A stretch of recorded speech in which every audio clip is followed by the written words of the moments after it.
Somewhere beneath the cornfields of Illinois lies a pyramid larger at its base than the Great Pyramid of Giza. It once stood at the center of a city bigger than London. Tens of thousands of people lived there, watched the stars from its summit, and buried their dead beside servant sacrifice to follow them into the next world. Then, within a few generations, they vanished. No war destroyed them. No plague that we can prove wiped them out. They simply left, and by the time European explorers wandered through the region 2 centuries later, nothing remained but silent earthen mounds and a forest slowly reclaiming the plaza. Most Americans have never heard its name. It was called Cahokia, and it was only one of dozens of forgotten kingdoms that once ruled this continent. For most of American history, the story taught in classrooms began with thin, scattered tribes living lightly on the land until Europeans arrived and built the first real cities. That story is wrong. Long before Columbus, before the Aztec built Tenochtitlan, before the first stone was laid at a European cathedral that still stands today, North America was home to sprawling urban centers, complex trade networks stretching thousands of miles, monumental architecture rivaling anything in the ancient world, and political systems capable of organizing tens of thousands of people. These were not simple villages. They were kingdoms, in every sense the word implies, rulers, hierarchies, professional priesthoods, standing capitals, and populations that dwarfed most European cities of their time. And then, one by one, they disappeared. Not conquered by outsiders, not erased in a single dramatic catastrophe, but abandoned, collapsed, or transformed so completely that their descendants scattered into the smaller tribal societies the first European colonists actually encountered. By the time anyone with a written language showed up to take notes, the kingdoms were already ghosts. This is the story of those lost civilizations. Where they rose, why they thrived, and the mystery that still haunts archaeologists today, what really made them fall. Let's start where the story is most dramatic, in the floodplain where the Mississippi and Missouri rivers meet, just east of modern-day St. Louis. Around the year 1050, something extraordinary happened at Cahokia. Population estimates vary, but at its peak the city likely held somewhere between 10 and 20,000 people within its core, with tens of thousands more living in satellite communities across the surrounding floodplain. To put that in perspective, that made Cahokia larger than London was at the same moment in history. It would not be surpassed by any city within the present-day United States until Philadelphia grew past it in the 1780s, nearly 7 centuries later. Think about that. For roughly 700 years, the largest city ever built north of Mexico sat in what is now the American Midwest, and most Americans today have no idea it existed. At the heart of Cahokia stood Monk's Mound, an earthen pyramid rising 100 feet into the sky, built entirely by hand, one basket of dirt at a time. Archaeologists estimate it required over 22 million cubic feet of earth, moved without wheels, without draft animals, without metal tools. Just human labor, coordinated on a scale that implies real political authority. Someone had to organize the workforce. Someone had to feed them. Someone had to command enough loyalty, or enough fear, to make thousands of people spend years hauling dirt in woven baskets to build a monument to power. Cahokia wasn't isolated.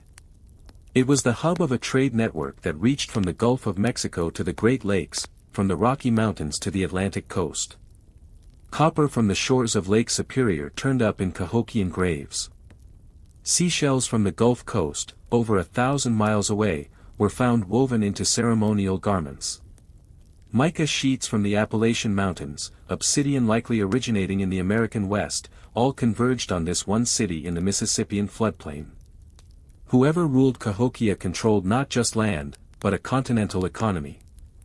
And then there's Mound 72, one of the most unsettling archaeological discoveries in North American history. Excavated in the 1960s and 70s, it contained the remains of a man buried on a bed of more than 20,000 shell beads, arranged in the shape of a falcon, a symbol of cosmic power in Mississippian religion. Around him were other high-status burials. And then, in mass graves nearby, the remains of over 50 young women, apparently sacrificed together, along with dozens more individuals, some showing signs of violent death, buried in ways that suggest they did not go willingly. Whoever this falcon-buried man was, his death demanded that others die with him. It's a chilling glimpse into a society that most people never imagined existed on this continent, hierarchical, ritualistic, and capable of extraordinary violence in service of religious and political power. So what happened to it? By around 1350, Cahokia was already in serious decline. By 1400, it was essentially empty. No burned buildings suggest a violent conquest. No mass graves point to a plague sweeping through the population. Instead, archaeologists see a slow unraveling. Evidence suggests the city may have outgrown its environment. Deforestation for construction and fuel likely triggered erosion and flooding, undermining the very farmland that fed the population. Some researchers point to a period of climatic instability, a series of droughts and then floods that hit right as the city's population was at its most vulnerable, already stressed by resource competition. Others point to social and political fracture, perhaps a loss of faith in the ruling elite whose authority had been built on the claim that they controlled the favor of the cosmos. When the rains failed and the floods came anyway, that claim would have looked very hollow indeed. What we do know is this: the people didn't die. They dispersed. Many likely joined or formed the ancestors of tribes that European explorers would later document across the Southeast and Midwest, groups whose oral histories, in some cases, still carry echoes of a great city their ancestors once called home. Cahokia's fall wasn't an extinction. It was a diaspora. And it wasn't unique. Because Cahokia was just the largest expression of something much bigger, an entire interconnected world of Mississippian culture, stretching across the American Southeast, with regional capitals of its own, each with earthen pyramids, plazas, and ruling elites who styled themselves as intermediaries between their people and the sun. Travel south and east from Cahokia, into what is now Georgia, and you'll find the remains of Etowah, a fortified city built along the banks of the Etowah River. Its people constructed 6 earthen mounds, the largest standing over 60 feet tall, and surrounded their city with a defensive ditch and palisade wall, a detail that tells us something Cahokia's peaceful decline doesn't. These societies were not always at peace with each other. Etowah's elite were buried with elaborate copper ornaments depicting warriors in eagle feather regalia, wielding weapons and severed heads, imagery that shows up again and again across Mississippian sites and has come to be known by archaeologists as the Southeastern Ceremonial Complex, sometimes nicknamed the Southern Death Cult, in older literature.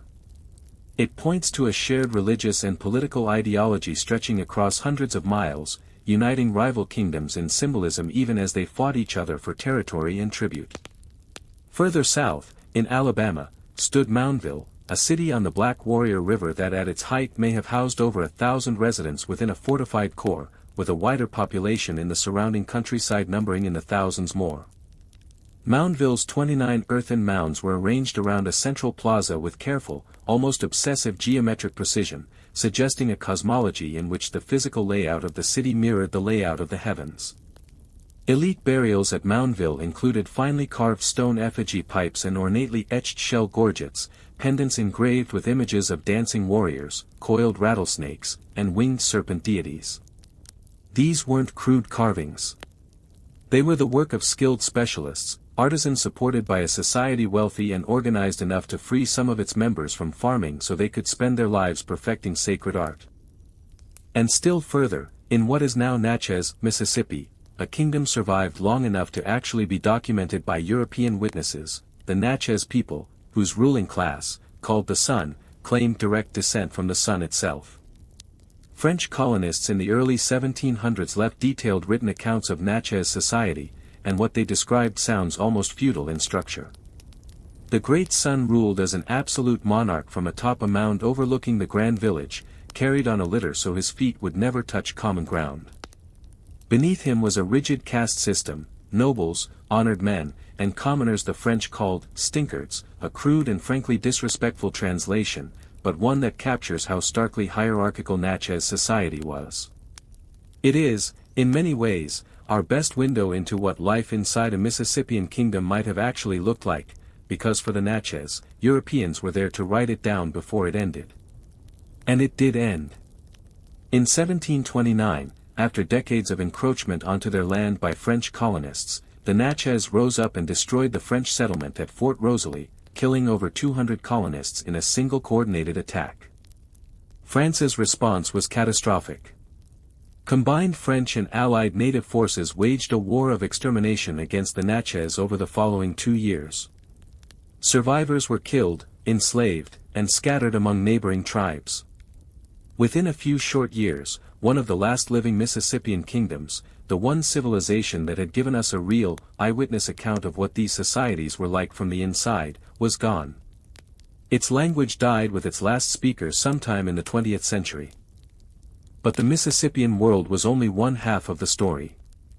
2,000 miles to the west, in the high desert of the American Southwest, a completely different kind of kingdom was rising, one built not from river-bottom earth, but from stone, sandstone hauled and shaped by hand, in a landscape so dry it seems impossible that any civilization could have thrived there at all. This was Chaco Canyon. Beginning around 850 and reaching its height between 1030 and 1130, Chaco Canyon in present-day New Mexico became the ceremonial and political center of the ancestral Puebloan world, a civilization whose descendants today include the Hopi, Zuni, and the Pueblo peoples of the Rio Grande Valley. At the canyon's core stood Pueblo Bonito, a massive multi-story structure containing more than 600 rooms, built in a precise D-shape, aligned with striking accuracy to solar and lunar cycles. Some rooms were used for storage or ceremony rather than daily living, and the site as a whole appears to have functioned less like an ordinary town and more like a combination of capital city, cathedral complex, and pilgrimage destination, drawing people from hundreds of miles away for major ceremonial events. What makes Chaco genuinely mind-bending is its road system. Archaeologists have identified over 400 miles of wide, engineered roads radiating outward from the canyon, some running perfectly straight for miles regardless of the terrain, cutting through hills rather than curving around them. The Chacoans had no wheeled vehicles and no draft animals to justify such wide, meticulously graded roads. So why build them? The leading theory is that the roads were not primarily practical, but ceremonial and symbolic, physical expressions of Chaco's spiritual and political centrality, pilgrimage routes meant to be walked, connecting outlying communities to the sacred heart of their world. Recent research using tree-ring dating and isotopic analysis of timber has revealed something even more staggering. The wooden beams used to build Chaco's great houses, over 200,000 of them, were hauled from forests as far as 50 miles away, meaning the Chacoans organized a logistics operation across an unforgiving desert landscape that required sustained coordination on a civilizational scale. And then, sometime in the 1100s, a severe, prolonged drought settled over the southwest, one of the worst in the region's recorded climate history. Tree-ring data shows agricultural failures stacking up year after year. Chaco's population began to disperse. By around 1150, the canyon's political power had essentially collapsed, though the site continued to hold ceremonial significance for generations afterward. The story doesn't end there, though, because it has one more devastating chapter. Roughly a century after Chaco's decline, its cultural successors built one of the most photographed and least understood ruins in North America, Cliff Palace, and the other cliff dwellings of Mesa Verde, in present-day Colorado. Constructed primarily in the late 1190s and early 1200s, these multi-room complexes were built into natural alcoves high in sandstone cliffs, accessible only by narrow hand and toe holds carved into the rock. For a long time, popular imagination assumed these dramatic, defensible locations meant the ancestral Puebloans were hiding from enemies. Modern archaeology suggests something more complicated, a combination of defensive concerns, yes, but also thermal advantages from the cliff alcoves, proximity to reliable water sources, and possibly deep cosmological significance tied to emergence myths still told by Puebloan peoples today, in which humanity climbs up from the underworld into the current one. Whatever the full reason, the cliff dwellings were occupied for less than a century. By around 1285, Mesa Verde was empty. Once again, drought appears to be the primary driver, a megadrought lasting from roughly 1276 to 1299, so severe it's known among researchers simply as the Great Drought. But climate alone rarely tells the whole story. Evidence at some sites in the broader southwest from this period shows signs of violence, and in a few controversial and still debated cases, evidence interpreted by some researchers as cannibalism during periods of extreme famine, though this interpretation remains a subject of genuine scholarly dispute and should not be treated as settled fact. What's clear is that as the climate turned hostile and resources grew scarce, the intricate cooperative systems that had allowed thousands of people to thrive in the desert broke down, and communities that had stood for generations emptied out within a matter of decades. Here's the twist that most documentaries about lost civilizations leave out, though, and it matters. The people never actually disappeared.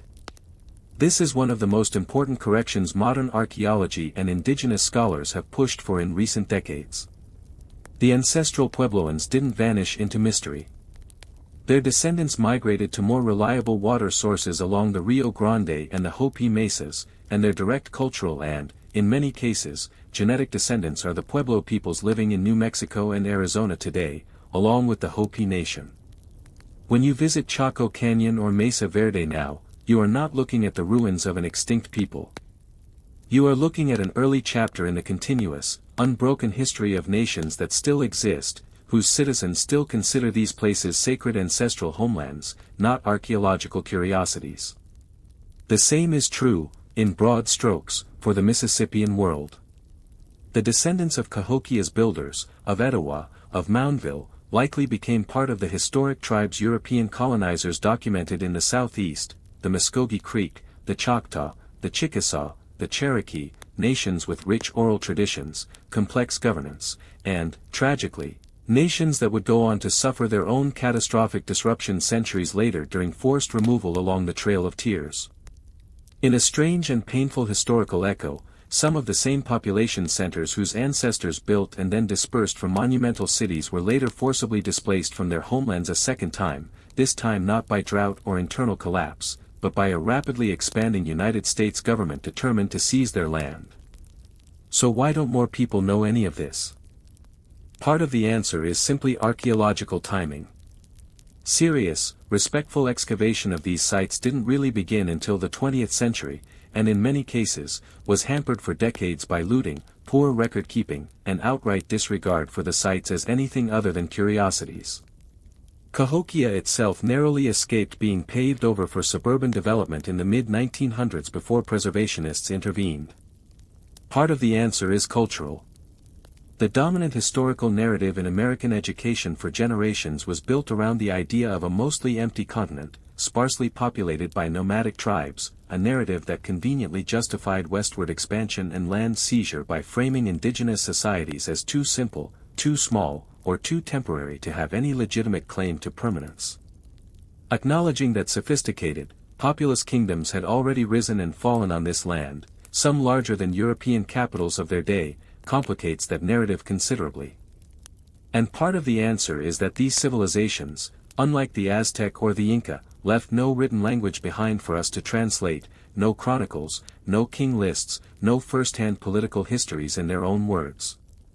Everything we know comes from what the earth was willing to give back: post holes, pollen samples, isotope ratios in centuries-old bones, fragments of shell and copper and stone. Archaeology has had to reconstruct entire kingdoms from silence, which is precisely why new discoveries keep reshaping what we think we know, and why so much of this remains genuinely, actively debated among the people who study it. What we're left with is a portrait of a continent far more complex, far more populated, and far more politically sophisticated than most of us were ever taught.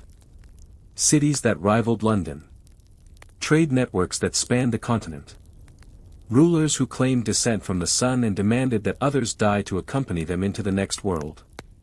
Roads built for pilgrims rather than wagons, cutting straight through desert stone. Cliff palaces built into sheer rock faces, for reasons we still argue about today. And through it all, a repeating pattern: rise, flourish, strain against the limits of the land or the climate or their own internal politics, and then, disperse. Not extinction. Transformation. The kingdoms fell, but the people carried on, becoming the nations whose descendants still live across this continent today, in Pueblo villages along the Rio Grande, on Hopi mesas in Arizona, in Muscogee, Cherokee, Choctaw, and Chickasaw communities that trace unbroken lines of memory and identity back through centuries, past the mounds, past the cliff dwellings. Back to a time when North America was a landscape of kingdoms most of us never knew existed. The next time you drive through the flat farmland of southern Illinois, or hike a Red Rock Canyon in New Mexico, remember, you might be standing in what was once the capital of a kingdom greater than anything most history books ever told you about. If archaeologists ever proved, beyond doubt, exactly why Cahokia's people walked away from the greatest city in North American history, would you want to know the truth, even if it turned out to be something far more ordinary, and far more human, than the mystery we've built around it?